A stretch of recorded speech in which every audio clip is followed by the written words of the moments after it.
가르침을 받는 자는 말씀을 가르치는 자와 모든 좋은 것을 함께 알아.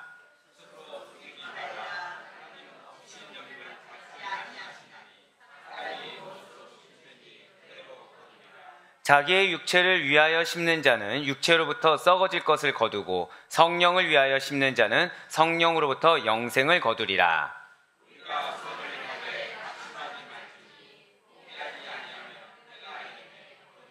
함께요. 그러므로 우리는 기회 있는 대로 모든 이에게 착한 일을 하되 더욱 믿음의 가정들에게 할지니라. 아멘. 할렐루야. 네, 주께 사랑하시는 우리 모든 아델포이 교회 성도 여러분들을 주님의 환영하고 축복합니다. 우리 특별히 수요 은혜 예배 가운데 믿음으로 그리고 우리에게 주실 그 은혜를 확신함으로 한가족 된 우리 성도님들 함께 모여주셔서 얼마나 감사한지 모르겠어요. 자, 우리 좌우 팬들분한테 좀 이렇게 인사하고 시작하시면 좋겠습니다. 성령님이 인도하십니다. 네, 자, 우리 한 번 더 우리 이렇게 인사하실 때 성령님이 함께 하십니다. 네, 자, 오늘은 특별히 한 번 더 인사하실게요. 그러니 우리 낙심하지 맙시다. 자, 왜 이렇게 인사했는지 알고 계시죠? 자, 오늘 우리의 말씀 제목이 무엇인가요? 낙심하지 말라는 거예요. 낙심하지 말라는 것입니다. 자, 지금까지 사도 바울은 계속해서 성령의 소욕을 따라 난 자들, 그 자유자들과 그리고 율법을 따르는 자들, 육체의 소욕을 따르는 자들을 대비해서 우리에게 말씀해주고 계셨습니다. 예수 그리스도를 믿는 믿음으로 말미암아 구원을 받아서 성령을 따라난 자유자의 자녀들, 그리고 여러분들 저 따라 고백하실까요? 나에게는 약속이 있습니다. 나에게는 기업이 있습니다. 믿으십니까? 예, 그러한 약속의 자녀들에게, 그렇게 기업을 허락받은 자녀들에게 그들의 본질이 무엇인지 사도 바울은 계속해서 쉽고도 명확하게 권면하였다는 거예요. 그러면서 여러분과 저뿐만 아니라 이 갈라디아 교회 성도들 역시도 성령을 따라난 자유자들이기 때문에 은혜로 받은 그 자유의 기회를 육체의 기회로 삼지 말라는 것이죠. 무엇을 하라고 했습니까? 오직 서로 사랑으로 종노릇해라. 예수 그리스도의 사랑으로 섬기라라고 이렇게 말씀했다는 것입니다. 한마디로 육체의 소욕을 따르지 말고 성령을 따라 사는 삶으로 말미암아 성령의 열매를 맺어야 된다. 사랑의 열매를 맺어야 된다라고 권면했다는 거예요. 그러면서 오늘 본문 말씀 역시도 갈라디아서 5장부터 시작된 성령을 따라 사는 성도의 생활의 실천편이라고 말씀드릴 수가 있다는 것이죠. 갈라디아서 6장부터 시작하여서 성령을 따라 성령님께서 인도하신 대로 살아가는 우리들의 모습이 어떠해야 하는지, 우리들의 생활의 실천이 어떠해야 되는지 알아보고 은혜 받는 시간을 지금 6장부터 계속해서 우리에게 말씀해주고 있다는 것입니다. 무엇입니까? 연약한 자를 세울 수 있어야 된다는 거예요. 무엇입니까? 연약한 자를 세우되 내가 하는 것이 아니라는 것이죠. 내가 무엇이라도 된 것이냐? 과신해서도 안 된다는 것입니다. 방심해서도 안 돼요. 반드시 우리가 섬김에 있어서 저 따라 고백하실게요. 나를 먼저 돌아봐야 합니다.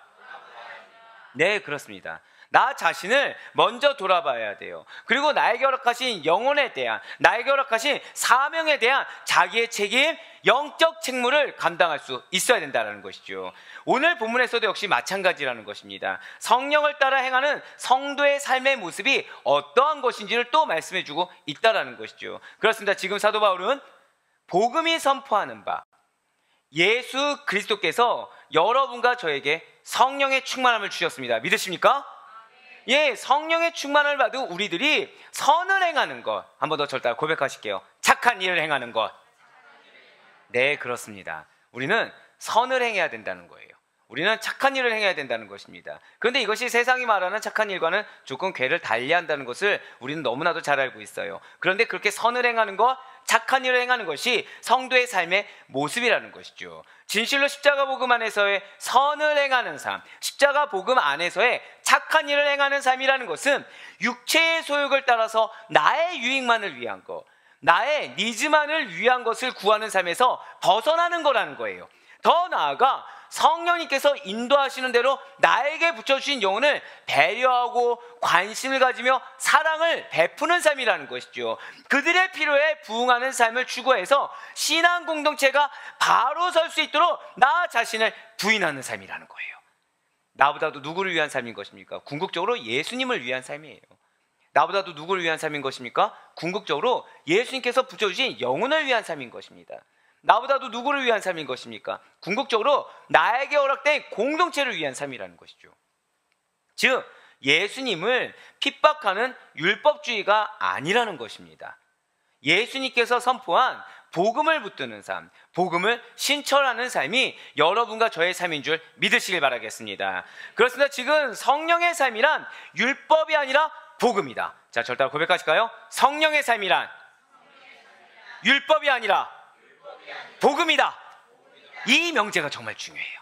그러니까 오늘 여러분들께서 말씀을 이렇게 성도의 어떤 성령을 따라 사는 성도의 삶의 실천을 생각하실 때 반드시 이 명제를 기억해야 된다는 것이죠. 우리들의 삶은 성령의 삶인데 성령의 삶은 율법이 아니라는 거예요. 복음의 삶이라는 것이죠. 여기서 율법은 세속주의를 말을 합니다. 전통주의를 말을 해요. 인본주의를 말을 합니다. 이기적인 물질 만능주의를 말을 한다는 것이죠. 왜 이겠습니까? 왜 이 명제가 중요할까요?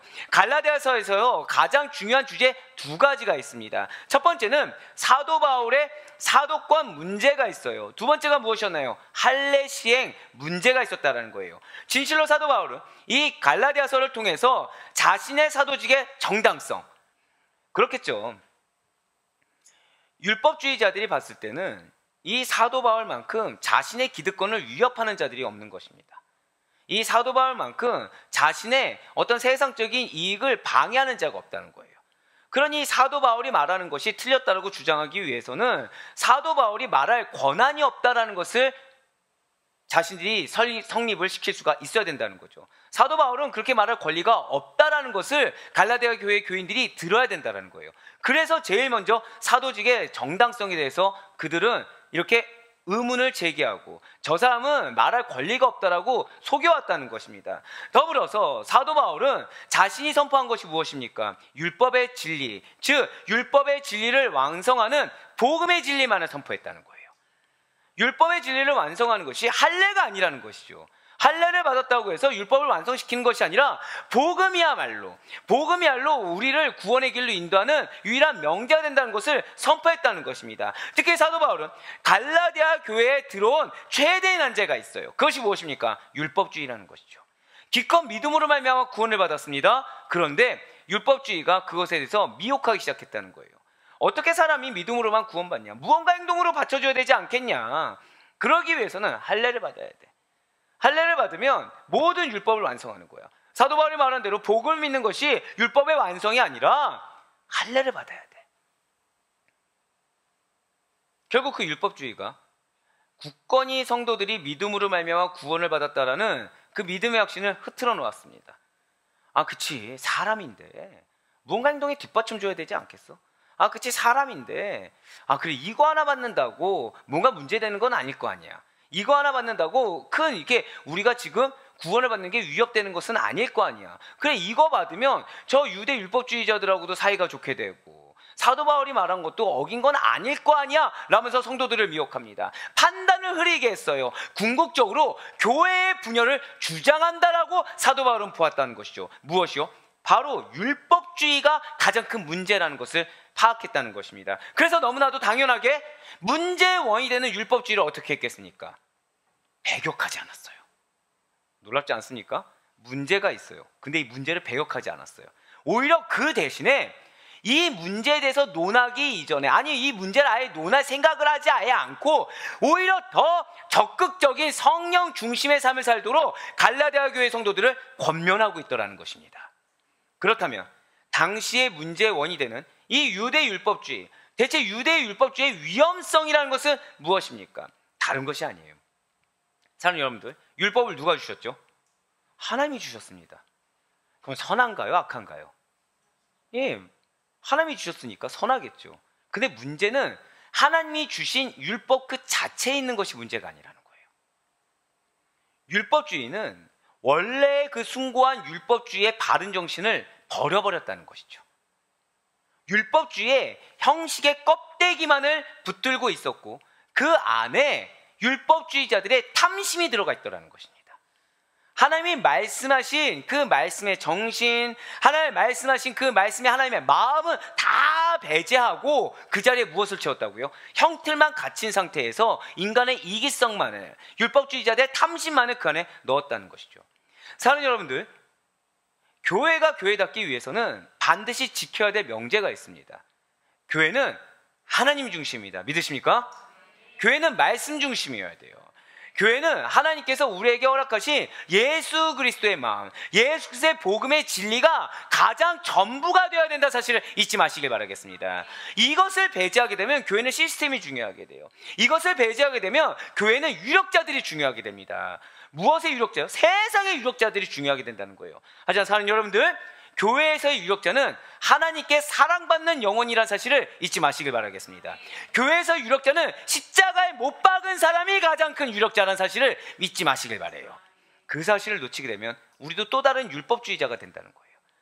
그 사실을 놓치게 되면 우리 역시도 위선적인 율법주의자들이 될 수밖에 없다는 것이죠. 예, 맞습니다.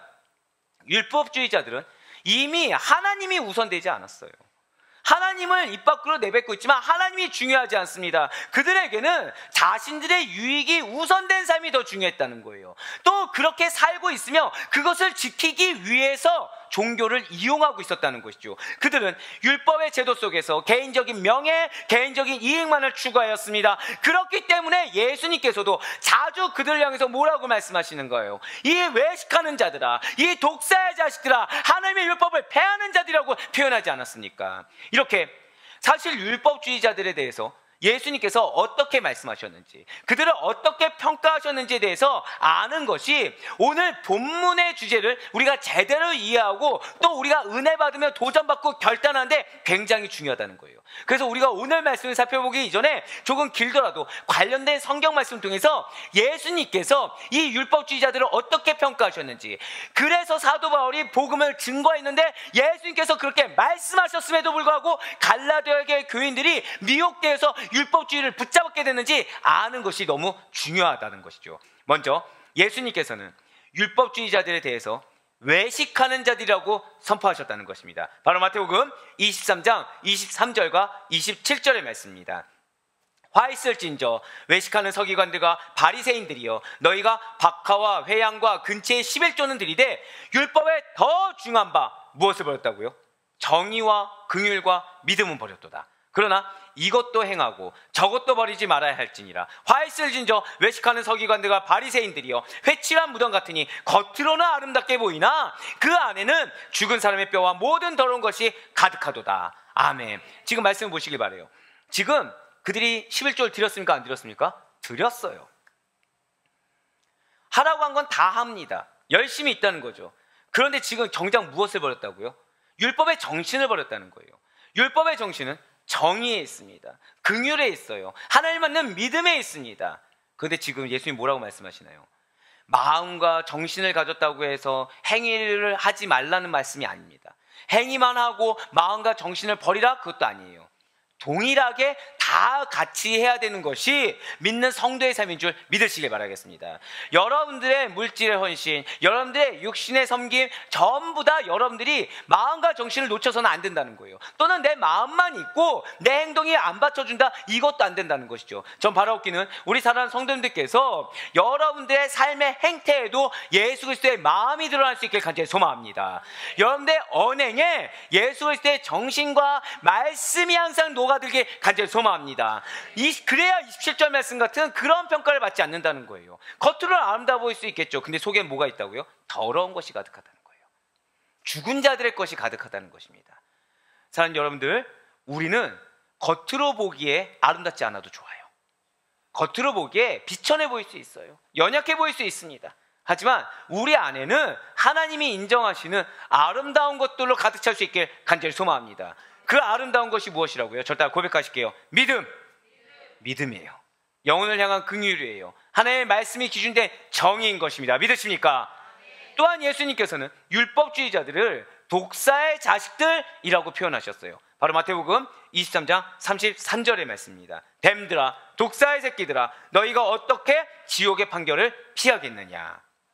더불어 예수님께서는 율법주의자들에 대해서 하나님의 율법을 폐하는 자들이라고 말씀하셨다는 거죠. 마태복음 15장 6절의 말씀입니다. 그 부모를 공경할 것이 없다 하여 너희의 전통으로 하나님의 말씀을 폐하는도다. 아멘. 쉽게 말씀드리면 율법을 자신의 유익을 이용하는데 이렇게 그러니까 자신의 유익을 위해서 율법을 이용해 먹었다는 것입니다. 하나님의 말씀을 내 마음의 탐심을 위해서 말씀을 악용했다라는 거예요. 그렇습니다. 궁극적으로 예수님께서 평가하신 율법주의자들은 정의가 없어요. 긍휼이 없습니다. 믿음이 없어요.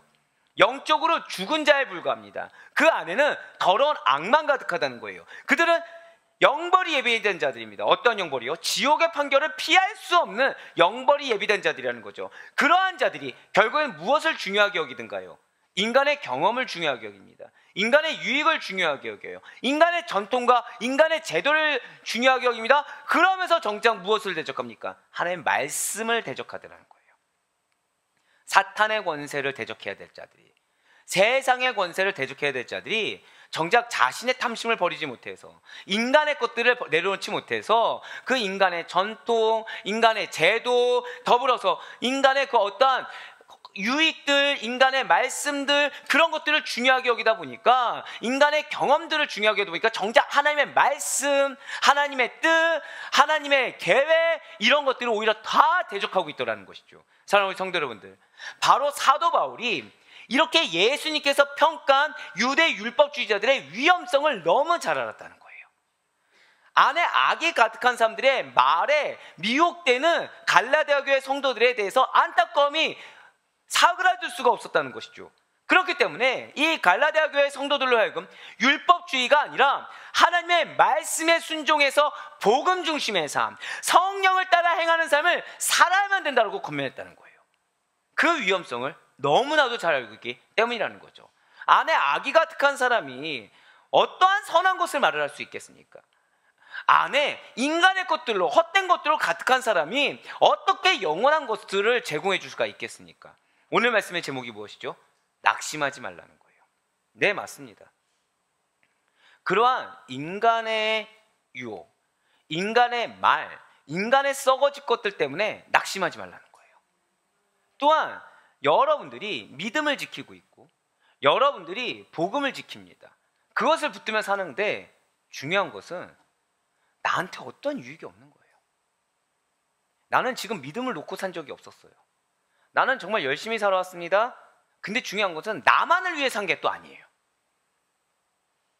가족의 짐을 짊어지고 삽니다. 사랑하는 동역자의 짐을 짊어지고 삽니다. 그런데 하나님이 은혜를 베푸는 것 같지 않은 거예요. 계속해서 어려운 일들만 생기는 겁니다. 낙심할 만한 일들만 생기는 거예요. 변화되는 모습이 보이지가 않는 것입니다. 근데 하나님 뭐라고 말씀하신다고요? 낙심하지 말라는 거예요. 착한 일을 행하다가 낙심하신 적이 있습니까?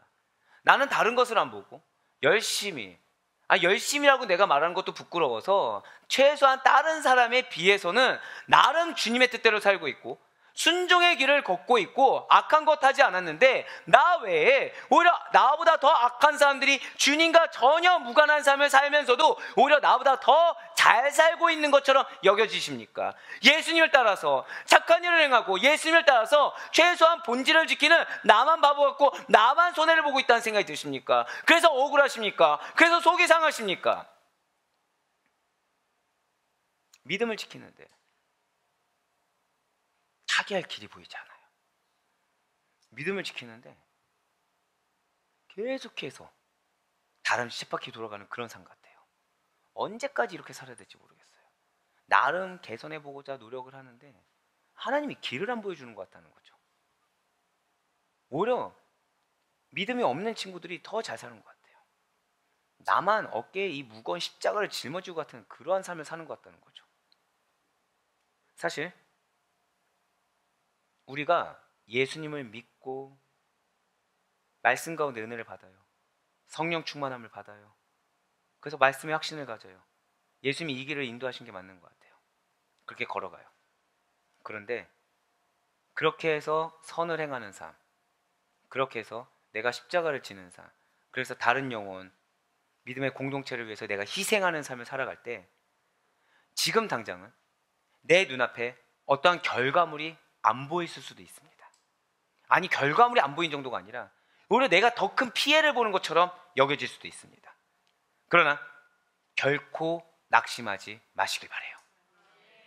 왜냐하면 아직 오지 않았지만 반드시 오게 되는, 저 따라 고백하실까요? 나에게는 소망의 때가 있습니다. 믿으십니까? 예, 맞아요. 반드시 오게 되는 추수의 때가 있습니다. 반드시 오게 되는 소망의 때가 있어요. 반드시 오게 되는 주의 재림의 때를 바라보며 결코 선을 행하는 것, 결코 믿음의 본질을 행하는 것을 멈추지 마시길 바랍니다. 바로 이것을 사도 바울이 얘기하고 있어요. 바로 이것을 사도 바울이 오늘 갈라디아 교회 성도들에게, 또 오늘날을 살아가고 있는 저와 여러분에게 권면하고 있다는 거죠. 어떠한 경우에도 낙심하지 말라는 거예요. 어떠한 경우에서도 절망하지 말라는 거예요. 어떠한 경우에서도 성도로서 살아가라는 거예요. 어떠한 경우에서도 성도로서 착한 일을 행하라는 것입니다. 어떠한 경우에서도 믿음을 놓지 말라는 거예요. 왜요? 여러분에게는 소망이 있습니다. 지금 이 순간에도 하나님이 여러분들의 믿음을 보시고 여러분들의 믿음의 행위를 보시며 그 가운데 여러분들이 무엇을 붙드는지, 낙심하는 나의 환경을 붙드는지, 내 마음을 어렵게 하는 사람을 붙드는지, 아니면 내가 소망을 붙드는지, 그 믿음을 보고 계심을 반드시 믿으시길 바랍니다. 오늘 본문이 되는 갈라디아서 6장 6절로 10절 말씀은, 그래서 여러분들이 한 가지 소주제를 기억하시면 좀 좋아요. 저 따라 고백하실게요. 물질적 도움의 권면. 예, 이 소주제로 엮어서 이해하시면 내용의 흐름이 보다 더 자연스럽게 이어질 수가 있을 것입니다. 왜냐하면 6절 말씀은 사실 7절부터 10절까지의 말씀과는 다소 동떨어진 말씀처럼 여겨질 수가 있다는 것이죠. 낙심하지 말라고 했는데 물질적 도움의 권면? 이건 또 뭐지? 가르치는 자와 좋은 것을 함께 하라는 권면 뒤에 왜 성령으로 심때 낙심하지 말고 착한 일을 행하라와 무슨 관계야? 라는 질문이 나올 수도 있기 때문이라는 거죠. 자, 당시 갈라디아 교회 안에는 지난주에 여러분들이 들으셨던 것처럼 현실적으로 당면한 문제가 있었다는 거예요. 무엇입니까? 교회 내에 연약한 자들이 있더라는 거예요. 사회적인 그리고 환경적인 약자들이 존재한다라는 거죠. 그래서 지난주 말씀에는 어떠한 해결책을 주었습니까? 저 따라 고백하실게요. 서로 사랑의 짐을 지라. 예, 사랑의 짐을 서로 지라라는 사도 바울의 권면으로 해결하는 것을 제시받았다는 거예요. 그리고 이 외에도 당시 갈라디아 교회 현안 중에는 고난에 처한 성도들이 있더라는 거죠. 빈곤에 처한 성도들의 문제가 대두되었다는 거예요. 그래서 그에 따른 해결책으로 물질적인 도움을 주라라는 권면을 하게 되었다는 것입니다. 네, 여기까지가 오늘 말씀이 이 갈라디아서 전편에서 어떤 흐름 가운데 나오게 되었는지의 배경이라고 볼 수가 있다는 거예요. 지금 이러한 신약 초대교회의 특징이 있습니다. 그것은 성령 충만한 교회가 초대교회예요. 성도 간에 그리스도의 사랑이 넘치는 공동체입니다. 성도의 유무상통하는 것이 특징이었다는 것이죠. 그리고 사도 바울은 그러한 초대교회의 특징에 합당하게 이 갈라디아 교회 안에서도 눈앞에 어떠한 결과물이 안 보이는 것 같더라도, 눈앞에 어떠한 소망이 나에게 없는 것 같더라도 절망하지 말고 낙심하지 말고 계속 예수 그리스도를 믿는 그 믿음의 확신, 그분이 나에게 주신 사명의 확신, 그분이 나에게 주신 소망의 확신 가운데 절대 고백하실까요? 성령의 음성. 성령의 음성을 들으라는 거예요. 그리고 그 음성에 순종하라는 거예요. 내 배우자가 변하는 것 같지 않아요. 내 자녀가 변하는 것 같지 않아요. 내 환경이 변하는 것 같지 않아요. 근데 소망을 놓지 않으면 그 앞에 있는 영혼이 어떻든지 간에 나는 무엇을 행해요? 선을 행한다는 것입니다. 그 공동체가 변화되는 것 같지 않아도 거기에 계속 선을 행하는 거예요. 계속 선을 행하는 것입니다. 왜요? 그 행하는 행위를 누가 보십니까? 하나님 보시는 거예요. 지금 나는 여유가 없어요. 근데 여유가 없더라도 지금 나에게 붙여준 영혼을 위해 기도하고 섬기는 거, 나에게 붙여준 공동체를 위해서 기도하고 섬기는 거, 그걸 누가 보신다고요? 하나님 보신다는 그 믿음으로 하라는 거예요. 예, 맞습니다. 그래서 사도 바울이 초대교회의 특징을 생각하라는 거예요. 갈라디아 교회 안에서도 고난과 빈곤에 처한 성도들에 대해서 도움을 줘야 된다고 권면하고 있다는 거죠. 초대교회에 여유가 있는 사람이 어디 있겠습니까? 다 마음의 여유가 없죠. 근데 문제는 이 사도 바울의 권면 중에 하나는 대적하는 자들을 위해서도 계속 섬겨야 된다는 거예요. 대적하는 자들을 위해서도 기도해 줄 수 있어야 된다는 것입니다. 그들이 나에게 어떻게 행하냐, 이게 중요하지 않다는 거예요. 또한 오늘 말씀에서는 교회 안에서 연약한 자들을 바라볼 때 본인을 보기보다는 하나님을 먼저 보라는 거예요. 성령의 음성을 들으라는 것입니다. 그래서 물질적인 도움과 더불어서 영적인 도움까지 주고받음으로 교회 공동체를 바로 세울 수가 있어야 된다고 권면했다는 거죠. 먼저 오늘 보면 6절 말씀 보시길 바라요. 가르침을 받는 자는 말씀을 가르치는 자와 모든 좋은 것을 함께하라. 아멘.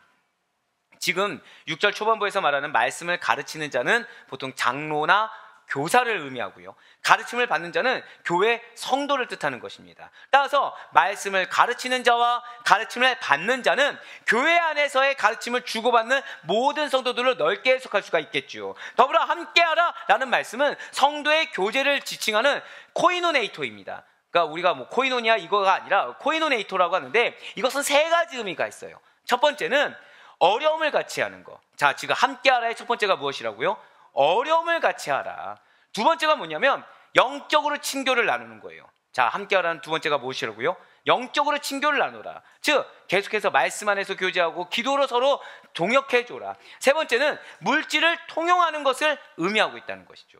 특별히 6절에서 사도 바울의 함께하라 라는 권면은 이 갈라디아 교회 성도들에게 그들을 가르치는 자들에 대해서 이러한 포괄적인 교류를 가질 것을 뜻하는 것이 맞습니다. 자, 가르치는 자들에 대해서 물질적 통역이 일어나는 거예요. 하지만 보다 직접적인 의미는 물질적인 배려를 게을리하지 말라. 즉, 저 따라 고백하실게요. 사랑의 행위. 이걸 의미하는 거예요. 자꾸 물질 하니까 뭐 돈 주라는 얘기인가? 아니요. 마음에 있는 그대로 행위로, 마음에서 그치지 말라는 거예요. 그 행위로 옮기라는 것입니다. 그거 중에 하나는 기도가 될 것입니다. 그거 중에 하나는 정말 뭐 물질 도움 줄 수 있는 것도 있겠지만 가장 중요한 것은 무엇이라고요? 마음으로 먼저 그 영혼을 사랑해야 된다는 거예요. 그리고 그냥 마음에서 그치지 말고 권면해 주라는 거죠. 제가 아까 되게 못됐잖아요. 사실은 얼마나 기뻤는지 몰라요. 왜냐하면 우리 교회에 이제 어떻게 보면 지금 새로운 또 청년들이 자꾸 왔잖아요. 근데 우리 성도님들이 본인도 안 먹었는데 갑자기 그분들이 다이어트 할지 안 할지도 알지도 못한 채로 먹을 거를 갑자기 막 이렇게 주기 시작하는 거예요. 배고플까 봐. 얼마나 감사했을까요? 물론 마음속에 나 안 챙겨주셨는데, 나 지금 먹을 수 있는데 괜찮습니다. 일기 써놓으면 돼요. 아, 우리 권사님이 나는 챙겨주셨다. 권사님 우리 청년만 챙겨주셨다. 맞습니다. 왜 그렇게 할 수 있을까요? 처음 봤지만 처음 봤다고 생각하지 않는 거예요. 우리의 같은 공동체 안에 영혼으로 여기는 겁니다. 그래서 그 표현 중에 하나가 뭐예요? 일단은 든든히 먹이는 거. 축복이 있을지어다. 네. 같이 함께 든든하게 교제하고 사랑을 느끼게 하는 거. 제가 방금 뭐라 표현드렸어요? 사랑을 느끼게 하는 거. 하나님 얼마나 기뻐하실 거예요? 왜요? 지금 사도 바울이 말하는 게 바로 그런 거라는 겁니다. 남처럼 여기지 말라는 거예요. 가족처럼 여기는 겁니다. 남처럼 여기지 말라는 거예요. 사랑을 같이 나눌 자들로 여기라는 것입니다. 당시에 지금 사도 바울은 성도들에게 사례를 받는 목회자와 순회 전도자에 대한 생활적 배려를 염두에 두고 기록한 것은 맞습니다. 하지만 연약한 종이 이걸 두고서 기도할 때 무엇이었을까요? 우리의 믿음의 공동체에 있는 영혼들에게 같이 사랑을 베풀라는 거예요. 같이 기도하라는 거예요. 그래서 도덕적인 선을 포함한 물질적 도움과 영적 유익을 함께하라고 권면하고 있다라는 것이죠. 그렇습니다. 사도 바울이 말하고 있는 이 물질적 도움의 권면 첫 번째는 성도들이 이웃에 대해서, 특별히 여러분들에게는 붙여준 영혼들이 있습니다. 믿으십니까? 솔직히 말씀드리면 이 말씀은 되게 어려운 말씀이죠. 그 영혼이 대다수가 뭐 믿음이 있겠습니까? 없겠습니까? 믿음이 없다는 거예요. 대다수가. 지금 딱 이 말씀 드렸을 때 몇몇 분들이 주여 내 남편은 아니지요, 주여 이 영혼은 아니지요 라고 했지만 그 영혼이에요. 여러분들 제가 이렇게 권면했을 때 딱 떠오르는 영혼이 있잖아요. 그 영혼이에요. 근데 그 영혼에 대해서 특히 지금 뭐라고 말씀하시면 복음을 가르치는 자들에 대해서, 여러분들 붙여준 영혼들에게 여러분들 사명 첫 번째는 무엇이라고요? 복음을 가르쳐야 된다는 거예요. 예수님을 알게 해야 돼요. 믿음이 무엇인지 알게 하는 것입니다. 그들에게 정신적인, 영적인 도움뿐만 아니라 물질적인 도움을 베풀어야 된다는 것이죠. 제가 아시다시피 이제 폭발전도 훈련이나 NSC 훈련을 받았잖아요. 받을 때 이제 저를 이제 가르쳐 주는 순장님이라고 하죠. 예, 평신도 때 배웠으니까 순장님이 저한테 얘기한 게 있어요. 우리 형제님도 분명히 자기처럼 순환이 생기고 양이 생길 겁니다. 그때 아직도 기억해요. 돈가스를 사주라는 거예요. 예, 왜냐면 그 순장님이 제일 좋아했던 게 돈가스였거든요. 저를 제일 먼저 뭘 사주셨을까요? 돈가스를 사주셨거든요. 그분이 저한테 돈가스를 사주라는 거예요. 같이 밥을 먹으면서 그러면서 이 사형리를 알려주고 그러면서 예수님에 대해서 알려주라는 거예요. 자, 진짜 돈가스만 사주라는 얘기일까요? 아니라는 거예요. 사랑을 베풀라는 거예요. 사랑을. 바로 그거예요. 여러분들 사랑을 한다면 실천하게 되어 있습니다. 사랑을 한다면 우리가 말 한마디가 달라지게 돼요. 사도 바울이 말하고 있는 이 물질적 도움의 권면 두 번째가 무엇이겠습니까? 자, 이게 중요해요. 둘째로는 저따 고백하실까요? 성령을 위해. 맞아요. 물질을 성령을 위해 사용하라는 것입니다. 여러분들이 인간적인 감정이냐 아니면 성령님께서 주신 비전이냐 이거를 분별할 수 있어야 돼요. 인간적인 감정에서 도우는 것은 헛됩니다. 죄송하지만. 하지만 성령님께서 비전을 주신, 성령님께서 그 사명을 주신 것을 위해서 성령의 음성에 그대로 순종해서 사용되어질 수가 있다는 거예요. 그러면서 오늘 보면 갈라디아서 6장 7절과 8절 말씀 보시길 바라요. 스스로 속이지 말라. 하나님은 업신여김을 받지 아니하시나니 사람이 무엇으로 심든지 그대로 거두리라. 자기의 육체를 위하여 심는 자는 육체로부터 썩어질 것을 거두고 성령을 위하여 심는 자는 성령으로부터 영생을 거두리라. 아멘. 자, 지금 사도 바울이 대놓고 말씀드릴게요. 지금 영혼에게 물질적인 도움을 주라는 건가 주지 말라는 것입니까? 주라는 거예요. 그런데 분별하라는 거예요. 이것이 자기의 육체를 위해서, 그러니까 인간적인 감정과 동정심에 의해서 나의 의를 위해서 돕는 것인지 아니면 성령님께서 진짜로 나에게 주신 비전과 그 영혼을 나에게 붙여준 양으로서 돕는 것이 분별하는 것입니다. 왜요? 사람이 무엇으로 심든지 인간적으로 심으면은 그 영혼이 성장합니까? 못합니까? 못한다는 거예요. 성령님을 따라 심으면 거기에 순종해서 나를 부인하고 섬기면 세워진다는 것입니다. 심는 대로 거두는 법칙이 있어요. 육체를 위해서 심는 자는 육체에 썩어질 것을 거두게 되고요. 성령을 위해 심는 자는 성령으로 영생을 거두게 되는 것입니다. 믿으십니까? 제가 그래서 여러분한테 항상 부탁드리고 싶은 것은 이게 있어요. 저는 여러분들이 현실에 걱정이 없길 간절히 소망합니다. 현실적으로 여러분들 붙여준 배우자나 여러분들 붙여준 가족이나 자녀들에 대한 걱정, 근심이 있을 수 있어요. 자, 걱정, 근심을 가지고 심으면 뭐가 나올까요? 걱정, 근심의 열매가 나와요. 믿음을 가지고 심으면 뭐가 될까요? 믿음이 나온다는 거예요. 그걸 기억하셔야 된다는 거예요. 사단이 근데 계속해서 시험을 하죠. 걱정을 주는 거예요. 근심을 주는 거예요. 사단은 여러분한테 기도하지 말라고 절대 하지 않습니다. 사단은 여러분한테 선행을 베푸지 말라고 안 해요.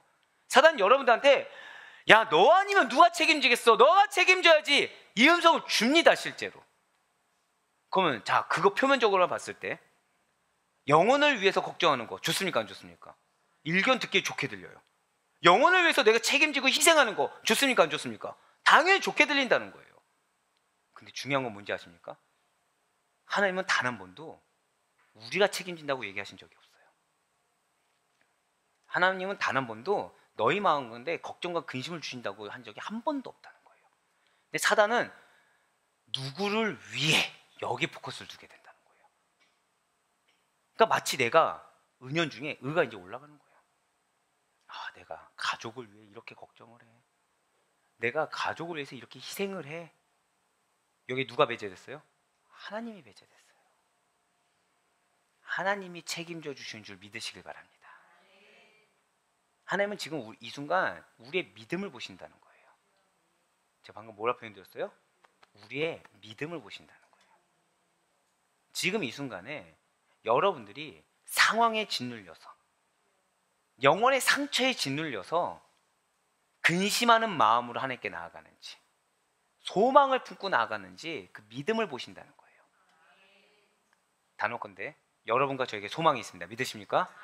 근데 내 눈에는 안 보여요. 죄송하지만 여러분들, 사단은 호락호락하지 않습니다. 말씀이 없어 문제가 아니에요. 내 눈에는 뭐만 보여요? 걱정거리만 계속 보이는 거예요. 그럼 내 마음속에 뭐가 일어납니까? 아, 믿겠으니까 제발 해결해 주세요. 근데 이건 뭐라고요? 거래죠, 거래. 이건 거래죠. 이건 나는 믿음이 없습니다 라고 얘기하는 거랑 똑같다는 거예요. 중요한 건 뭐라고요? 내 눈에 A라고 보여도 나는 믿는 거예요. 거기 역사하세요. 근데 우리 아대표의 교회가 무서운 게 있어요. 이 말씀에 대해서 아, 그건 성경 말씀이지, 실제는 달라라고 할 수가 없다는 거예요. 왜요? 우리 믿음의 동역자들 중에서 허다한 증거가 있어 버렸다는 거죠. 허다한 증거가 있어요. 안 믿겨지십니까? 아멘이 아무도 안 나오네요. 네. 막 말씀드리고 싶은데 그건 이제 의가 되니까. 허다한 증거가 있어요. 왜 보여주셨을까요? 우리의 연약함을 아시기 때문이에요. 연약해지지 말라는 거예요. 여기서 시험 들지 말라는 거예요. 왜 나만이라는 생각을 갖지 말라는 거예요. 믿음의 분량대로 주신 줄 믿으시길 바랍니다. 내 믿음이 그렇게 부족한가요? 아니요. 더 큰 걸 주기 위해서 지금 현재 나의 믿음을 쌓아가고 계시는 줄 믿으시길 바랍니다. 이걸 놓치지 말아야 된다는 거예요. 이걸 놓치게 되면 시험에 든다는 거죠. 이걸 놓치게 되면 시험에 들고 실족하게 되고 어려워진다는 거예요. 이걸 놓치게 되면 나에게 예비된 것을 내가 스스로 포기하게 된다는 것입니다. 저다 고백하실까요? 나에게는 기업이 있습니다. 나에게는 소망이 있습니다. 믿으십니까? 정말 믿으시길 바라요. 문제가 드러나는 경우가 있습니다. 명확한 문제가 드러나는 경우가 있어요. 그때 사단과 하나님은 명확하게 갈립니다. 하나님은 문제가 드러나는 것은 이것만 해결되면 된다는 거예요. 사단은 이 문제가 너의 인생을 잠식한다고 얘기해요. 내 마음의 걱정, 근심은 어느 쪽을 선택한 거예요? 내 인생을 마치 이 문제가 크게 잠식되는 것처럼. 전 여러분들이 항상 하나님 앞에 솔직하길 바랍니다. 그래서 이 문제 앞에서, 근데 또 이게 있죠. 문제 앞에서 누구도 담대할 수는 없습니다. 지금 너무 커 보이거든요. 당장 문제가 심각하거든요. 근데 그때 어떻게 하시라고요? 주님, 저를 다 고백하실게요. 주님, 내가 믿음이 없나이다. 예, 고백하시라는 거예요. 네, 솔직히 걱정된다고 고백하시라는 거예요.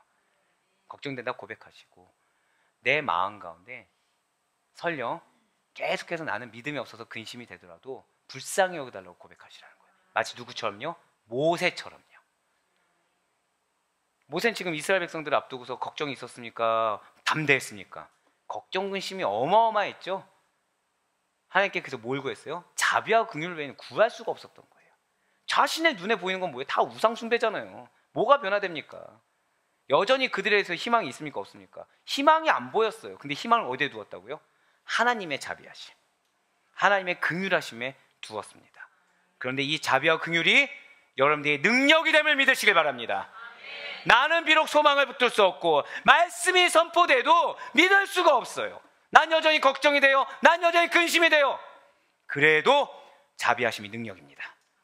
긍휼하심이 능력입니다. 아멘으로 화답한 자에게 7배의 축복이 있을지어다. 고백하지 못한 자들, 회개의 은혜가 있길 간절히 소망합니다. 그렇습니다. 심는 대로 거두는 거예요. 바로 그 말씀이에요. 저는 오늘 말씀을 준비하면서 마음이 어려움과 동시에 기쁨이 있었어요. 왜일까요? 심는 대로 거둔다는 거예요. 환경대로 거둔다고 하지 않아요. 심는 대로 거둔다는 거예요. 육체를 위해 심는 자는 육체에 썩어질 것을 거두고, 그러니까 마음에 근심을 심으면 뭐가 나온다고요? 근심의 열매가 나오고, 성령을 위해 심는 자는 성령으로 영생을 거두게 된다는 거예요. 환경이 그렇다고도 아멘을 심는 자는 아멘에 왔다는 소망 열매가 맺혀진다는 것입니다. 할렐루야! 물질을 육체를 위해서 사용되어지면 썩어질 결과만 나온다는 거예요. 하지만 물질을 성령을 위해 사용하면 영생을 얻게 된다는 거예요. 저 얼마나 감사했겠습니까? 자, 솔직히 말씀드릴게요. 이제 장고가 보이는 거예요, 드디어. 예. 물질이, 그러니까 이게 뭐냐면, 자, 제가 그동안 물질 봤을까요, 안 봤을까요? 안 보고 해왔거든요, 진짜로. 근데 이제 물질이 보이기 시작하는 거예요, 제가. 근데 하나님 뭐라고 말씀하세요? 헛되지 않다는 거예요. 솔직히 말씀드릴까요? 어제 보고서 걱정하는데 오늘 한 자매님이 오신 거예요. 와, 저 할렐루야 친 거예요. 자매님의 걱정이 있어요? 걱정이 안 되는 거예요, 저는 사실은. 죄송하지만. 자, 제가 물질이 보이기 시작했을 때 자매님이 왔어요. 자매님도 당연히 기도 제목이 있겠죠. 근데 물질이 헛되지 않다고 보내주셨어요. 그럼 자매님의 이 발걸음 헛될까요, 헛되지 않을까요? 헛되지 않다는 거예요. 축복이 있을지어다. 네. 또 형제님이 왔어요. 죄송해요. 형제님이 시간을 잘못 알아서 무려 2시간을 기다린 거예요, 바깥에서. 회개 마음이 드는 거예요. 근데 저한테 하나님이 뭐라 말씀하셨을까요? 성전 미문에 2시간은 헛되지 않다는 거예요. 축복이 있을지어다. 네. 보통 이렇게 얘기하면 아멘이 나올 것 같은데, 네. 얼마나 감사했을까요? 성령을 위해서, 하나님의 뜻을 위해서 사용되어지는 발걸음, 시간, 물질은 헛되지 않다는 사실을 믿으시길 바랍니다. 그 다음 8절에 자기 육체를 위하여 심는 자는 어떠한 자입니까? 육체에 씨를 뿌리는 자예요. 육신을 따르는 자로서 육신의 일만을 생각합니다. 현실의 일만을 생각해요. 그래서 육신에게 져요. 현실에게 져요. 육신대로 사는 자예요. 마음의 근심, 마음의 걱정대로 사는 자입니다. 반대로 성령을 위하여 심는 자는 성령의 씨를 뿌리는 자예요. 영을 따르는 자죠. 그래서 눈앞에 어떤 환경이 있다고 해도 그거보다 영의 일을 생각합니다. 영의 음성을 들어요. 영으로서 몸의 행실을 죽이는 자예요. 몸의 행실을 죽이니까 어떤 마음의 감정, 소욕, 이것이 생각이 중요하지 않아요. 성령의 음성이 중요하게 되더라는 거죠. 축복의 열매가 맺히는 거예요. 근거가 없어요. 근데 하나님이 마치 보란 듯이 극복하는 걸 보여주신다는 것입니다. 육체의 씨를 뿌리는 자와 성령의 씨를 뿌리는 자는 너무나도 당연하지만 전혀 다른 열매를 맺게 됩니다. 썩어진 것, 곧 영원한 죽음을 거두느냐, 아니면 영원한 것, 영생을 거두냐는 것은 우리로 하여금 어디에 심는지가 중요하다는 것을 너무나도 잘 안다는 거예요. 하나님은 계속 우리 아데포유 교회에 사실은 여러분들 연단하고 계십니다. 여러분들 잘하고 계시잖아요. 왜 연단하신다고요? 여러분들의 기업이 크기 때문이라는 거예요. 이전과는 다른 기업을 세워야 되는데 우리의 믿음의 반석이라는 것이 그 믿음의 반석 위에서는 기업을 올라갈 수가 없는 거죠. 제가 양구에서 사역을 했잖아요. 제가 되게 어리석어서 되게 감사하게도 이제 그때 양구교회 성도님들이 저를 되게 똑똑하게 보셨어요. 그러니까 뭐든지 다 잘할 것처럼 저한테 고추씨를 주시더라고요. 근데 이게 품종이 되게 좋은 거라는 거예요. 그래서 제가 자신 있게 감사하다고 해서 화분에다 딱 심었죠. 잘 자랍니다. 잘 자라는데 어느 순간 이게 썩기 시작하고 마르기 시작하는 거예요. 이게 어느 순간 왜일까요? 왜일까요? 네? 정답이세요. 분갈이를 해야 되는 거예요. 그걸 몰라서 화분에다가 약도 주고 물도 주고 햇볕에 또 너무 뜨거울까봐 옮겨주기도 하고 백날 다른 거 해봤자 소용이 없어요. 아무리 비싼 약, 좋은 약 줘도 소용이 없어요. 왜요? 그 화분에서는 한계가 있는 거예요. 그때 깨달았어요. 하나님이 내 믿음을 깨실 때, 내가 믿음이 있노라고 생각하는 이 판을 깨실 때는 이게 진짜 괴롭지만 이 상태로 그대로 내가 평온하다 있어봤자 그 끝은 뭐라고요? 난 말라 죽는 것밖에 없는 거예요. 열매를 맺을 수가 없다는 거죠. 괴롭더라도 깨야 되는 거예요. 깨서 판을 바꿔줘야 되는 거예요. 왜요? 그래야 하나님이 예배하신 풍성한 열매를 맺게 되는 거거든요. 그러더니 아직도 기억하는 이제 오모 집사님이세요. 되게 나이가 많은 안수, 저분 아니세요. 예, 가족 아니세요. 예, 안수 집사님인데 78세 정도 되신 안수 집사님이셨거든요. 그분이 한번 이제 시범 삼아 해보라고 품종을 덜 좋은 걸 주셨어요. 근데 오히려 풍성한 열매 맺더라는 거죠. 뭘 깨닫습니까? 하나님이 정하신 때에. 그러니까 처음부터 이렇게 그냥 일반 밭에다 심어서도 안 되더라고요. 어느 정도 묘목이 자랄 때까지. 네, 잘하시네요. 네. 우리가 먹는 모든 걸 제공해 주신 분, 뒷산을 다 텃밭으로 가꾸신 분 역시 너무 잘하시네요. 네. 아, 가서 놀랐어요. 왜냐면 키워보니까 알겠더라고요. 이렇게 키우기 얼마나 힘든지 알겠더라고요. 아, 이게 그때라는 게 있어요. 약만 준다고 되는 것도 아니고 적당한 묘목이 자랄 때까지는 화분에 있어야 됩니다. 근데 그것이 어느 선이 되면 밭으로 옮겨져야 돼요. 근데 밭에서도 바로 옆에 촘촘히도 안 돼요. 거기에 맞게끔 또 간격, 고랑의 간격이 또 있어줘야 됩니다. 또 그냥 햇빛만 있어도 안 돼요. 비닐로 감싸주기도 해야 되고 가지치기도 또 해줘야 되고. 예. 아, 자꾸 맞아 하니까. 네. 왜냐면 포도도 해봤거든요. 3년 4년이 걸리더라고요. 물론 제가 열매 못 맺었어요. 2년밖에 안 있었으니까. 근데 그냥 키우면은 포도 알갱이가 다 요만큼 된다는 거예요. 가지치기. 그걸 보고 느껴요. 아, 하나님이 내 인생에 가지치기 하실 때가 있다. 내가 믿음이, 그러니까 그 전에는 이 행위를 하면 은혜를 받아요. 이거를 섬기면 은혜를 받아요. 근데 이걸 잘라버리실 때가 있어요. 더 중요한 사역을 위해서. 맞아요. 하나님이 우리로 하여금 분갈이를 하실 때가 있습니다. 하나님 우리로 하여금 가지치기 할 때가 있습니다. 그때 여러분들 마음에 낙심을 보시면 안 된다는 거예요. 당연히 마음이 아프죠. 당연히 힘들죠. 시험 들기 딱 좋죠. 근데 그 순간이 뭐라고요? 여러분들의 삶의 터닝 포인트라는 사실을 믿으시길 바랍니다. 아, 이 삶에 이제 나를 바꾸셔서 기대하셔야 된다는 거예요. 얼마나 더 큰 밭으로 날 인도시켜 주시고 얼마나 더 풍성한 뿌리를 내리게 하시며 그 가운데 이 가지치를 통해서 얼마나 좋은 결실, 은혜의 결실, 풍성한 결실을 맺게 하실지를 기대하셔야 된다는 거예요. 이러한 자가 어떤 자라고요? 성령으로 심는 자라는 거예요. 육체의 씨를 뿌리는 자는 분갈이를 싫어합니다. 육체의 씨를 뿌리는 자는 가지치기를 싫어합니다. 예, 맞아요. 세상에 속한 많은 사람들이 살아가면서 사실은 싫어하면서도 싫어한 티를 안 냅니다. 나는 다 아멘 아멘이라고 해요. 근데 어디에 씨를 뿌리고 있는지 별다른 관심을 두지 않습니다. 분주한 생활을 지속해요. 근데 자신의 행실이 어떠한 결과를 거둘지에 대해서 염두에 두지 않습니다. 정처 없이 바쁘게 움직이고 있어요. 문제는 세상 사람들은 그러려니 해요. 교회 안에서도 신앙의 근간을 인본주의에 두는 분들이 있다는 거죠. 교회 안에서도 이 신앙의 근간을 물질 만능주의, 세속주의, 전통주의, 율법주의에 주는 분들이 계시다는 것입니다. 그러면서 근시안 쪽으로만 살아가는 거예요. 내 눈앞에 뭔가 잘 풀리면은 아, 축복. 눈앞에 뭔가 환란이 닥치면은 바로 낙심, 근심. 신앙이 발전을 안 하는 거예요. 하나님 뭐라고 말씀하세요?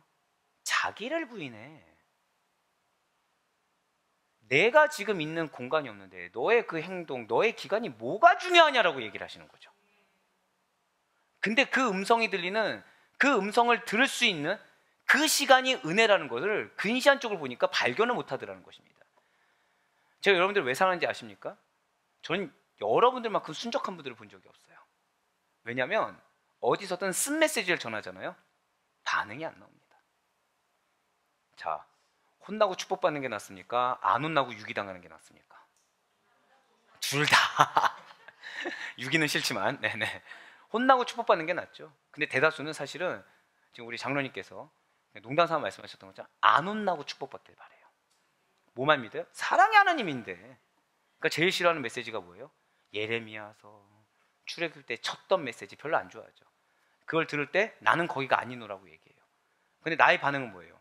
하나님의 징계하심 앞에서 절대 순적하지가 않는 겁니다. 눈앞에 놓인 내가 유익이 될 것이라고 착각하는 일에만 집중을 해요. 그러니까 내가 은혜 받는 걸 결정 지어버렸어요. 근데 아까 하나님 뭐라고 말씀드렸죠? 때로는 이 부분이 은혜가 되더라도 더 큰 은혜와 축복을 위해서 가지치기를 해서 잘라버리기도 하는데 인정을 하지 않는다는 거예요. 그래서 소중한 생명과 시간을 낭비하곤 한다는 것입니다. 성령이 아닌 육체의 씨를 뿌리고 있어요. 그래서 썩어 없어질 것인 영원한 죽음이라는 열매를 맺게 될 것이라는 사실을 이야기하면 별로 대수롭지 않게 여긴다는 거죠. 아예 듣질 않아요. 나와 상관없다고 여긴다는 거예요. 신앙생활조차 눈앞에 놓인 상황을 위해서 하는 자신의 유익과 만족을, 정확히 세상적인 유익과 세상적인 만족을 위한 도구 정도로 전락시켜버린다는 것입니다. 하지만 사랑하는 여러분들, 하나님의 뜻이 아니라 내가 원하는 바대로 행하는 육체의 씨를 뿌려 얻게 될 영원한 죽음이라는 것이 그렇게 만만하고 쉬운 결과가 아니라는 거예요. 그럴 수도 있지. 어쩔 수 없지. 세상에 누가 그렇게 철저하게 살아.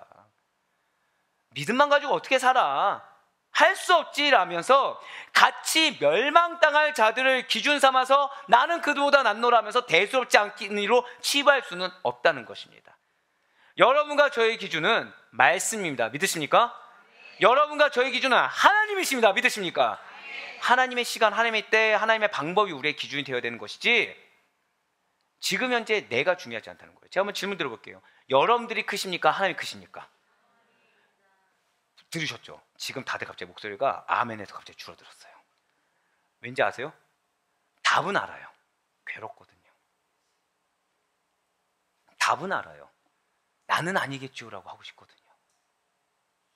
근데 하나님의 기준임을 아는 자들, 그래서 차라리 지금 깨지는 게 낫다고 생각하는 자들이 더 큰 기업을, 더 큰 숲을 빨리 이루게 됨을 믿으시길 바랍니다.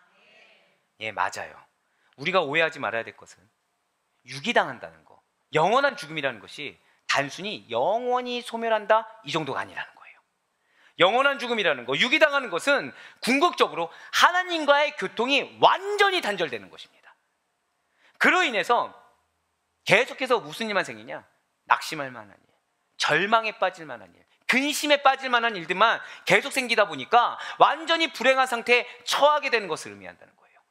하나님과 단절된 인간은 하나님의 은혜를 기대할 수 없는 비참한 상황, 즉 영원한 멸망을 받을 수밖에 없다라는 것이죠. 우리가 육체의 씨를 뿌려서 죽지 않고 영원히 고통을 받으며 살아가는 결과가 예측된다고 한다면 얼마나 두렵겠습니까? 얼마나 안타깝겠어요.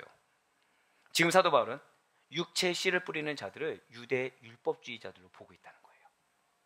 진실로 그들은 은혜의 복음을 거부하였습니다. 기회가 없지 않았어요. 기회가 있었어요.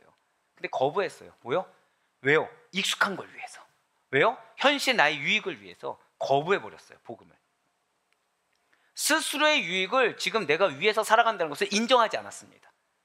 그러니까 말씀이 있어도 듣지 않아요. 뭐가 중요해요? 내 상황, 내 감정, 내 생각, 내 판단이 너무나도 중요합니다. 내려놓지 않음으로 인해서 율법의 한계성을 인식하지 않았어요. 모른 척하고 싶었어요. 이미 한계성이 드러났는데 인정하기 싫어했다는 거죠. 여전히 율법으로 의롭게 된다고 여기고 있었는데 중요한 건 여기서 그치지 않아요. 자신이 문제라는 거 알까요? 모를까요? 안다는 거예요. 그래서 계속 전파시켜요. 혼자만 있지 않아요. 계속해서 악한 영향이요, 부정적인 영향을 계속 끼치는 거예요. 그래서 궁극적으로 어떻게 해요? 교회를 분열시켜버렸어요. 율법주의자들은 복음보다 중요시한 그 율법으로 말미암아 하나님으로부터 더욱 무거운 형벌을 받을 수밖에 없게 된다는 것입니다. 저다 고백하실게요. 내가 지금 끊겠습니다. 이러한 결단이 있을 수 있는 여러분과 제가 되길 소망합니다. 무엇을 끊어야 돼요? 지금 내 눈앞에 놓인 상황이 있어요. 나를 어렵게 하는 사람도 있을 수 있고요, 어렵게 하는 환경이 있을 수 있습니다. 나의 생각을 끊어야 돼요. 아멘. 축복이 있었죠. 진짜로 내가 지금 내 판단을 끊어야 돼요. 내 감정을 끊어야 돼요. 어려워요. 당연히 어렵죠. 사단이 호락호락합니까? 당연히 판단하게 하겠죠. 당연히 감정적으로 못 내놓게 하겠죠. 하지만 끊었을 때 그제서야 이제 축복의 열매가 올라오기 시작하는 거예요. 끊었다는 건 뭐예요? 가지치기를 했잖아요. 네, 식물 있으니까. 자, 병든 가지가 있어요. 근데 이쪽은 건강한 가지예요. 같은 줄기입니다. 이거 그대로 놔두면 될까 안 될까요? 지금 어떻게 하셨는지 아십니까? 단호하게 잘라야 돼요. 왜요? 이거 자르지 않으면 건강한 그 열매도 같이 병들어요. 갑자기 농사꾼 된 것 같네. 네. 권사님 말고요, 저요. 네, 지금 소리 들으셨죠? 예, 쿵소리 날 정도로. 저는 이렇게 드렸어요. 주여 내가 끊겠나이다. 진짜 근데 이 정도 각오가 있어야 돼요. 안 그러면 지금 내 삶에 긍정적인 것이라고 생각되는 이 부분까지도 부정적이게 되거든요. 그러니까 끊어야 되는 상황에 끊어야 돼요. 진실로 하나님께서는 유한한 인간의 경멸이나 조롱을 받을 대상이 아니십니다. 믿으십니까? 경홀히 여김을 받을 대상이 아니십니다. 믿으십니까? 인간의 신령까지도 이 마음까지도 다 통달하시고 꿰뚫어 보시는 분이 우리 하나님이시라는 거예요. 그러니까 내가 아무리 모른 척하고 내가 아무리 괜찮은 척하고 내가 아무리 이 부분이 맞다라고 주장해봤자 소용이 없다라는 거예요. 왜? 하나님은 내 마음을 보시니까. 그러므로 율법주의자들이 스스로 율법을 지킴으로 의롭게 된다는 주장을 펼치는 것에 대해서 하나님은 동의해 줄 수 있는 분이 아니시라는 것입니다. 왜요? 율법주의자의 그 율법이 몰라서 하는 율법이 아니라는 걸 알고 계세요. 율법주의자의 그 주장이 몰라서도 아니고 그 마음 가운데 온갖 탐심, 인간적인 것으로 가득 찼다는 것을 아시기 때문이라는 거죠.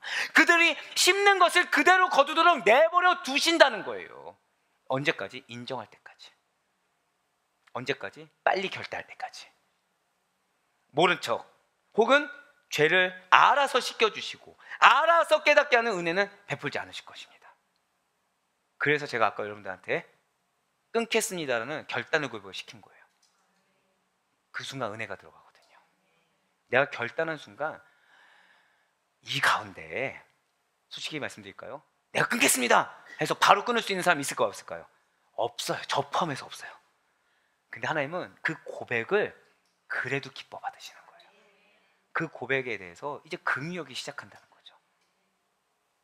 예, 맞아요. 율법주의자들은 육체의 죄악에 따라 발생되는 부패와 타락, 무가치한 결과를 낼 것을 하나님께서는 지켜만 보십니다. 그래서 아까 말씀드렸죠? 근심은 근심의 열매만 나옵니다. 일부러 그렇게 놔두신다는 거예요. 차라리 그러고 돌이키라고. 그래서 율법주의자들이 육체의 이익을 추구하기 위해서 물질을 쓰고 탐하는 것, 마음 가운데 계속 이 부정적인 생각을 갖는 것을 우리 모든 성도님들은 경계해야 된다는 거예요. 나는 아니노라 해봤자 소용이 없다는 거예요. 진실 성도들은 은혜의 복음을 따라 성령의 사역을 위해서 내 마음을, 물질을 사용함으로 인해 구원과 영생을 선물로 받으라. 그리고 절대 고백하실까요? 반드시 선한 영향력을 드러내라. 할렐루야. 그러한 바울의 권면이라는 거예요. 아니 어떻게 너가 그런 상황 가운데 담대할 수 있어? 아니 어떻게 너가 그런 사람 앞에서 그렇게 믿을 수가 있어? 이러한 영향력을 드러내라는 거예요. 지금 시간은 어떤 시기입니까? 은혜의 기회의 시간인 줄 믿으시길 바랍니다. 지금 시간은 낙심하는 시간이 아니에요. 지금 시간은 하나님의 축복의 기회의 시간입니다. 이 말씀을 믿고 내 마음 중요하지 않아요. 중요하지 않아요. 중요하십니다. 감히 이름도 드러내기 힘든 그분이 제일 중요하세요. 물질을 가지고 이 마음의 중심을 가지고 선을 행할 기회를 삼되 그 결실이 더딘 것처럼 여겨지는 것으로 인해서 또는 내가 그래 아멘으로 했어요. 근데 내 눈에 여전히 안 바뀐 것처럼 보일 수도 있습니다. 근데 낙심하거나 그걸로 피곤해하거나 그걸로 실족하지 말고 기회가 주어지는 대로 오히려 그러할수록 나에게 붙여준 영혼들에게 착한 일을 행하라는 거예요. 더욱더 믿음의 가정을 위해서, 더욱더 믿음의 공동체를 위해서 선을 행하라는 것입니다. 그 영혼이 안 바뀝니다. 그 환경이 안 바뀌어요. 그렇게 판단하지 말라는 거예요. 하나님이 바꾸십니다. 하나님이 변화시켜 주십니다. 사도 바울이 말한 물질적 도움의 권면, 그 마지막 세 번째가 결국 무엇입니까? 선한 일에 쓰되, 절대 마지막 고백하실게요. 낙심하지 말라. 낙심하지 말라는 거예요. 오늘 보면 갈라디아서 6장 9절과 10절의 말씀입니다. 우리가 선을 행하되 낙심하지 말지니, 자 뭐라고 나와있어요? 포기하지 아니하면 때가 이름에 거두리라. 그러므로 우리는 기회 있는 대로 모든 이에게 착한 일을 하되 더욱 믿음의 가정들에게 할지니라. 아멘. 사실상 인간이 선한 일을 이렇게 끝까지 행할 것이라는 거 어렵습니다. 어떠한 눈에 사람은 그게 있어요. 내가 한 만큼 기대라는 걸 가지죠. 그리고 내가 한 만큼 어떤 사람의 기대가 있고 거기에 따라 평가라는 것이 하는 것이 사람입니다. 그런데 그 내가 생각한 기대와 계획, 그리고 내가 어떤 결과를 예측한 거와 전혀 다른 반응이 놓여졌을 때 사실 그것을 그럼에도 불구하고 끝까지 행한다? 이것은 굉장히 어렵다는 거예요. 그래서 사도 바울은 이 갈라디아 교회 성도들이, 그리고 여러분과 제가 항상 선을 행하기 위해서, 끝까지 믿음으로 결단하는 것을 유지하기 위해서는, 저다 고백하실게요. 성령의 인도하심. 할렐루야. 성령의 인도하심 필요하다는 거예요. 저는 우리 아델포유교를 하나님이 얼마나 사랑하는지를 항상 이 말씀을 연구할 때마다 항상 느낍니다. 근데 제가 솔직히 고백할게요. 아까 뒤에 우리 방송팀하고도 얘기했는데 끊임없이 싸웁니다. 자, 초안 나온 거 쉬울까요, 어려울까요? 정말 쑥쑥 써주십니다. 초안은 진짜 그냥 쑥쑥 써줘요. 어느 정도냐면 나 천재 아니야? 야, 나 이렇게까지 써줘? 야, 나 담임목회 맞구나라고 교만할 정도로. 근데 중요한 거는 이 마음에 거리낌이라는 게, 그러니까 직성이 안 풀리는 게 생겨요. 영적 직성이라는 게. 너 이걸로 만족하니? 이거 아닌 것 같은데. 여기서부터 이제 문제가 시작됩니다. 여기서부터 분명히 잘 써졌던 건데 곳곳마다 이제 뭔가 문제점처럼 보이기 시작하는 거예요. 그럼 마음에 어떤 마음이 들까요? 낙심의 마음이 들더라는 거예요. 마치 여러분들이 결단하고 믿음의 생활했을 때 처음에는 막 쭉쭉쭉쭉 나가는 것 같은데 뭔가 깊이 있게 이제 하나님께 크게 쓰임 받으려고 할 때는 곳곳마다 낙심할 거리들이 막 존재하는 것처럼 설교도 그렇다는 거예요. 그런데 여기서 포기하지 않고, 포기는 이제 그래 내가 잠을 안 자야지, 그래 내가 또 한번 안 먹고 해봐야지, 그러면서 그래 내가 이 영혼에 대해서 꼭 그럴 때는 누군가를 위해서 기도할 때, 그러면 그 누군가를 위해서 나는 선을 가지고 기도했는데 그분을 위해서 기도할 때 말씀을 딱 봤더니 말씀에 이 부분이 왠지 만족하지 않은 게 딱 보일 때 그분을 위한 마음이 어떻게 될까요? 사랑의 마음에서 왜 그분은, 이런 마음이 들기 시작한다는 거예요. 근데 사실 그분 아니었으면 이 말씀의 깊이라는 게 얕아질 수밖에 없는 거죠. 그분 아니면 하나님의 우리 성도님들을 향한 마음을 느끼기란 요원하다는 거예요. 근데 사단은 어떻게 해준다고요? 그분 때문에 고생하는 것처럼, 그분 때문에 내 마음이 어려운 것처럼 착각하게 한다는 거예요. 근데 그럼에도 불구하고 기도하면서 더 책을 파고 더 했을 때 거기서 할렐루야가 나온다는 거예요. 이것이 여러분들 삶이에요. 맞아요. 성령의 인도하심에 제가 순종하지 않았다면 저는 한 영혼을 정죄했을 것이고, 성령의 인도하심에 순종하지 않았다면 말씀이 여러분들한테 은혜되는 말씀을 전하기란 요원할 것입니다. 마찬가지로 여러분들이 성령의 인도하심에 순종하지 않는다면 끊임없이 불만이 나올 수밖에 없고요. 성령의 인도하심에 순종하지 않는다면, 저다 고백하실까요? 나에게는 기적이 예비되어 있습니다. 믿으십니까? 이걸 경험할 수가 없다는 거예요. 우리가 성령님과 지속적으로 교제하게 되면 활발해지는 영역이라는 게 있습니다. 그것이 무엇이냐면, 절대 한번 더 고백하실까요? 영적 분별력. 맞아요. 성령님과 지속적으로 교제하게 되면 영적 분별력이 더욱 활발하게 역사하기 시작합니다. 그래서 악에 대한 경계심을 늦추지 않게 돼요. 율법주의자들, 그러니까 세상의 어떤 거짓 선동에 넘어가지 않을 수가 있어요. 마음 가운데 사단의 음성에 넘어가지 않을 수가 있다는 거죠. 그렇기 때문에 사도 바울은 지금 선행이 지속되어야 할 뿐만 아니라 선을 행할 수 있는 기회가 생기면 이 마음에서부터 말 언행까지 더욱 적극적인 태도로 선을 행할 수 있어야 된다. 긍정적인 영향을 발휘할 수 있어야 된다고 권면하고 있다는 거예요. 진실로 사도 바울은 하나님의 때를 기다리는 사람은 그때 풍성한 열매의 결실을 맺기 위해 자신에게 허락돼 결단하는 그때 성령의 인도하심에 따라 열심히 선행의 씨앗, 긍정적인 씨앗을 뿌리지 않으면 안 된다고 권면하고 있다는 거죠. 그렇습니다. 가식적인 측면이 전혀 개입되어 있지 않는, 모른 척하거나 괜찮은 척하거나 그런 가식적인 측면이 전혀 개입되지 않은 순수한 선행, 순수한 결단을 해야 된다는 거예요. 선한 일을 한 다음에, 내 믿음의 결단을 한 다음에 그 일에 대한 대가를 기대하면서 대가성으로 행해서는 안 된다는 것이죠. 믿음으로 내가 결단했지만 이미 하나님께서 나에게 주실 것이다, 이 믿음으로 한다는 거예요. 했으니까 주신다, 이게 아니라는 거죠. 이미 예비되어 있고 이미 주고 계시고 그 믿음으로 한다는 거예요. 당시의 율법주의자들은 선민의식에 사로잡혀 있었습니다. 자신들이 아니면 안 된다라는 특권의식에 사로잡혀 있었어요. 그들의 선행은 대가성이었다는 거죠. 내가 이만큼 했는데 왜 이렇게 안 돌아와? 이런 말이 그들의 일상이었어요.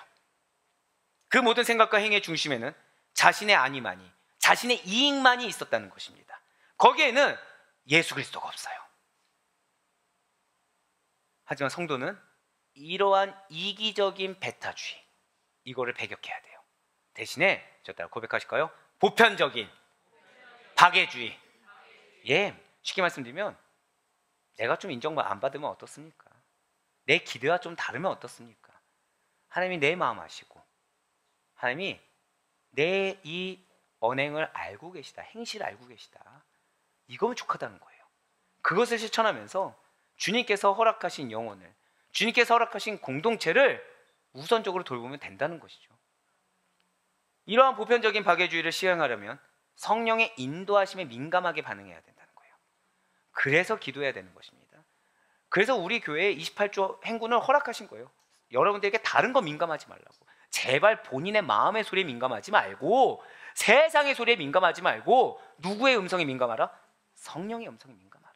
할렐루야. 그렇습니다. 하나님의 자녀된 형제자매들은 그리스도 안에서 한 가족을 이루고 있습니다. 그렇기 때문에 고난에 빠진 성도들, 빈곤에 빠진 성도들, 그 모두를 돌아보고 그들에게 선을 베푸는 것은 당연하다는 거예요. 공동체에 선을 행하는 거 당연한 것입니다. 그러니 우리는 선을 행함에 있어서 그 과정 가운데 내가 중시된 것을 버려야 돼요. 내가 환경이 돼서 선을 행하는 것이 아닙니다. 내 마음의 여건이 돼서 선을 행하는 것이 아니에요. 구원 받았으니까 하는 거예요. 이미 주님께서 은혜를 예배해 두셨으니까 하는 거예요. 내 마음의 여건, 내 상황의 여건에 따라 행한다? 이미 그것은 그리스도인의 모습이 아니에요. 빨리 돌이키면 돼요. 그러니 우리는 선을 행함에 있어서 그 결과로 인해서 쉽게 낙심하지 말아야 됩니다. 그 과정에 의해서 내 마음을 부정적인 상태로 내어 맡기지 말아야 된다는 거예요.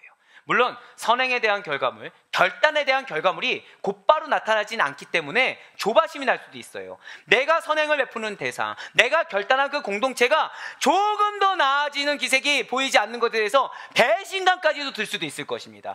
공동체의 변화가 보이지 않아요. 내가 그만큼 희생했고 헌신했는데 나를 알아주지 않는 것 같고, 더 많은 희생을 마치 가족이, 그리고 공동체가 나에게 더 요구하는 것처럼 그렇게 느껴진 것 때문에 마음이 어려워질 수도 있다는 것이죠. 내가 이렇게 희생하는 것을 안다면 조금은 좀 고마워야 하는 것은 당연한 것이 아닌가라는 푸념이 나올 수도 있다는 거예요. 그뿐만이 아닙니다. 어떤 누군가는 내가 선을 행하고 있다는 것에 대해서 사람들이 몰라주거나 내 앞에 아무런 보상이 보이지 않을 때 마음의 어려움과 그리고 마음의 실망감이 들기도 한다는 거죠. 그러나 그날 심어 그날 거두려고 하는 이 조급함이라는 것이 성도에게 가장 1순위 경계 대상이 된다는 사실을 잊지 마시기 바랍니다. 하나님이 아니라 사람이 알아주길 바라고, 눈에 보이는 가시적인 효과만을 기대함으로 많은 성도님들이 하나님의 일을 그르치고 있다는 사실을 놓치지 마시길 바라요. 모름지기 성도는 선을 행하되 믿음으로 끝까지 행해야 돼요. 비록 내 마음에 어려움이 있더라도 지금 이 순간 하나님이 나의 믿음을 보신다, 지금 이 순간 하나님이 하나님에 대한 나의 신뢰를 보신다라는 믿음으로 끝까지 이름도 없이 빛도 없이 행하는 거예요. 그날 심어 그날 거두려는 조급함에서 벗어나시길 바랍니다. 인내로서 나에게 주어질 믿음의 상에 소망을 두고 끝까지 선을 행할 수 있어야 돼요. 어떤 물질이 아니에요. 마음이요, 마음. 말 한마디, 행동 하나. 그리할 때 주님께서는 당신에게 있는 풍성함으로 여러분과 저를 가득 채우실 것을 믿으시길 바랍니다. 그러나 우리에게 믿음의 상이 크다는 확신 가운데 행하시는 여러분과 저의 확고한 선행, 마음의 선행, 행동의 선행이 온전히 하나님 앞에 증거되고 상달될 수 있기를 간절히 소망합니다. 사랑하는 우리 성도 여러분들, 심은 대로 거둔다는 것은 만고의 진리예요. 오늘 여러분들이 다른 거 기억 못해도 좋아요. 심은 대로 거둡니다. 하다못해 지금 하나님 뭐라 말씀하셨어요? 근심 심으면 근심이 나온다, 소망을 심으면 소망이 나온다, 그런 말씀까지 하셨어요. 왜일까요? 우리 마음에 여전히 내려놓지 못한 영역이 있다는 걸 아시는 거예요. 하나님 지금 징계하시겠다는 것입니까? 빨리 가지치게 하라는 겁니까? 빨리 가지치게 하라는 거예요. 빨리, 제발 좀. 그래서 내가 너희에게 예비한 이 소망의 결실 좀 가져가라는 거예요. 사단은 원할까요? 원치 않을까요? 원치 않으니까 낙심할 만한 일을 주는 겁니다. 화급할 만한 일을 주는 거예요. 당연히 세상적으로 근심할 만한 일을 주는 것입니다. 믿음으로 기도하세요. 믿음으로 결단하세요. 주님, 나에게 예비된 은혜가 있음을 믿습니다. 지금 내 눈에는 아무런 근거가 보이지 않습니다.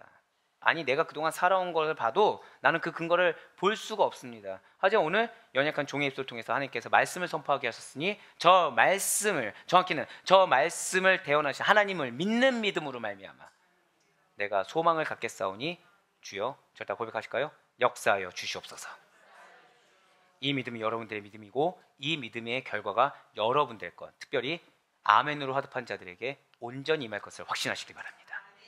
네, 그렇습니다. 이 세상을 주관하시는 하나님께서는 성도의 삶에 있어서 그가 어떤 씨앗을 심느냐에 따라서 그가 거둬들이는 열매도 다르다고 분명히 말씀하고 계세요.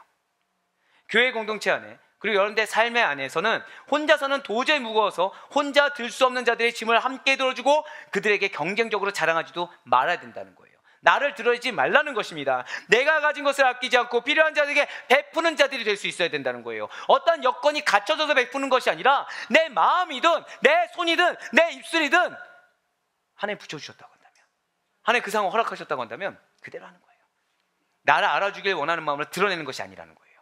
그러니 여러분들의 삶에 있어서, 여러분들이 속한 공동체에 있어서 언제나 긍정적인 것을 나누시고 끝까지 선을 행할 수 있는 성령의 사람으로 살아가는 여러분과 제가 되길 간절히 소망합니다. 이것이 여러분과 저의 사명의 자리에서도 동일하다는 사실을 잊지 마시길 바라요. 그래, 바라옵거나 없기는 지금 이 순간에도 여러분과 제가 지금 이 순간에도 뿌리는 씨앗이 무엇인지를 하나님께서 바라보고 계세요. 그래서 썩어 없어질 것이 아니라 영원한 상급이 주어질 성령의 씨앗, 은혜의 씨앗만을 원하시며 그 이후에 허락될 은혜와 상급의 상이 크다는 사실을 믿는 믿음으로 말미암아 언제나 성령님만 따르시기 바랍니다. 언제나 말씀만을 따르시기 바라요. 그래서 영적으로 분별하셔서 믿음의 결단으로 말미암아 너무나도 당연한 세상의 환경을 따르는 것이 아니라 소망을, 주님께서 주신 언약의 말씀만을 따라 선한 열매를 풍성하게 맺을 수 있는 축복된 우리 모든 성도들의 삶과 사역이 될 수 있기를 주님의 이름으로 간절히 축원합니다.